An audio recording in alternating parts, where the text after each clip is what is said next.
Guys, അപ്പോൾ ഇവിടുത്തെ വിശേഷങ്ങളുടെ പുതിയൊരു ഫെർട്ടിലൈസിങ്ങിൻ്റെ എപ്പിസോഡിലേക്ക് എല്ലാവർക്കും സ്വാഗതം. ഇത് സീരീസ് ആയിട്ടാണ് നമ്മൾ ചെയ്യാൻ ഉദ്ദേശിക്കുന്നത്. ഓരോ ഫെർട്ടിലൈസേഴ്സ് ആയിരിക്കും നമ്മൾ പരിചയപ്പെടുത്തുന്നത്. അപ്പം ഇന്ന് നമ്മൾ പരിചയപ്പെടുത്താൻ പോകുന്നത് DAP ആണ്. എല്ലാവർക്കും വളരെ ഫെമിലിയർ ആയിട്ടുള്ള ഒരു ഫെർട്ടിലൈസറാണ് DAP. ഡൈ അമോണിയം ഫോസ്ഫേറ്റ് എന്ന് നമ്മൾ വിളിക്കുന്ന ഡൈ അമോണിയം ഹൈഡ്രജൻ ഫോസ്ഫേറ്റ് എന്ന് IUPAC നെയിമുള്ള ഒരു രാസവസ്തുവാണ് ഈ DAP എന്ന് നമ്മൾ ചെല്ലപ്പേരി വിളിക്കുന്ന സാധനം. ഈ DAP ഇപ്പോൾ എനിക്ക് തോന്നുന്നു ബ്ലാക്ക് കളറിലും വൈറ്റ് കളറിലും നമ്മുടെ മാർക്കറ്റിൽ അവൈലബിൾ ആണ്. നഴ്സറികളിലും ഒക്കെ അതെ.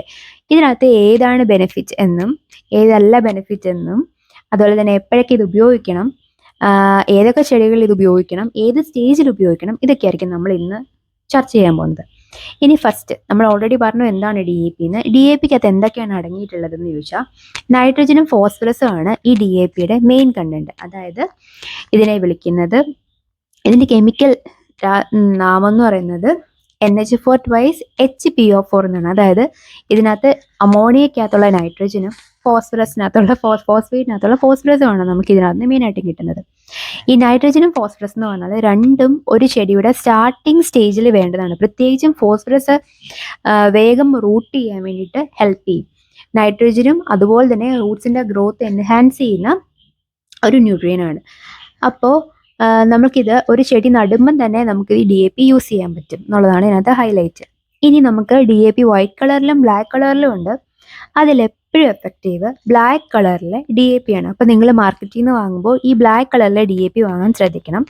കാരണം എന്താണെന്ന് വെച്ചാൽ ഒരു പേറ്റൻറ്റഡ് കാർബൺ കോട്ടിങ് ഈ ബ്ലാക്ക് കളറിലെ DAPക്ക് ഉണ്ട്. അതായത് ഒരു കാർബൺ കോട്ടിങ്. ഈ കാർബൺ കോട്ടിങ്ങിൻ്റെ പ്രത്യേകത എന്താണെന്ന് വെച്ചാൽ നമ്മൾ കൊടുക്കുന്ന വളം അതിൻ്റെ ഏറ്റവും എഫക്റ്റീവായ രീതിയിൽ അബ്സോർബ് ചെയ്ത് ചെടികളിലേക്ക് എത്തിക്കുന്നു എന്നുള്ളതാണ് ഈ കാർബൺ കോട്ടിങ്ങിൻ്റെ പ്രത്യേകത.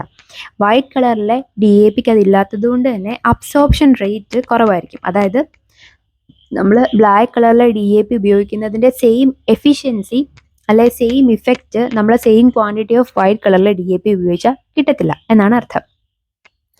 ഇനി നിങ്ങൾക്ക് ഇത് എപ്പോഴൊക്കെ ഉപയോഗിക്കാമെന്ന് വെച്ചാൽ തീർച്ചയായിട്ടും ഒരു ചെടി വെക്കുമ്പോൾ അല്ലെങ്കിൽ ഒരു വിത്ത് നടുമ്പോൾ ഒക്കെ മണ്ണിനകത്ത് മിക്സ് ചെയ്ത് നിങ്ങൾക്ക് ഇത് യൂസ് ചെയ്യാൻ പറ്റും. പിന്നെ നമുക്ക് ഇത് കലക്കി വെള്ളത്തിൻ്റെ കൂടെ കലക്കി സ്പ്രേ പോലെ ആക്കി തളിച്ചു കൊടുക്കാൻ പറ്റും. ഇനി അതല്ലാതെ നമുക്ക് ഇതിൻ്റെ ഗ്രാനുവൽസ് ആയിട്ട് ഇടയ്ക്കിടയ്ക്ക് ഇട്ട് കൊടുക്കാൻ പറ്റും. പിന്നെ പ്രത്യേകം ശ്രദ്ധിക്കേണ്ട ഒരു കാര്യം എന്ന് പറഞ്ഞാൽ ഏത് ഫെർട്ടിലൈസർ ആണെങ്കിലും നമ്മൾ ഓവറായിട്ട് യൂസ് ചെയ്താൽ നമ്മുടെ ചെടികൾക്ക് വേണ്ടത് മതി. അധികമായാൽ അമൃതം വിഷം എന്ന് പറയുന്ന പോലെ തന്നെ നമ്മുടെ ചെടി വേഗം മുരടിച്ചു പോകാനും നശിച്ചു പോകാനുള്ള സാധ്യതയൊക്കെ ഭയങ്കര കൂടുതലാണ് കേട്ടോ.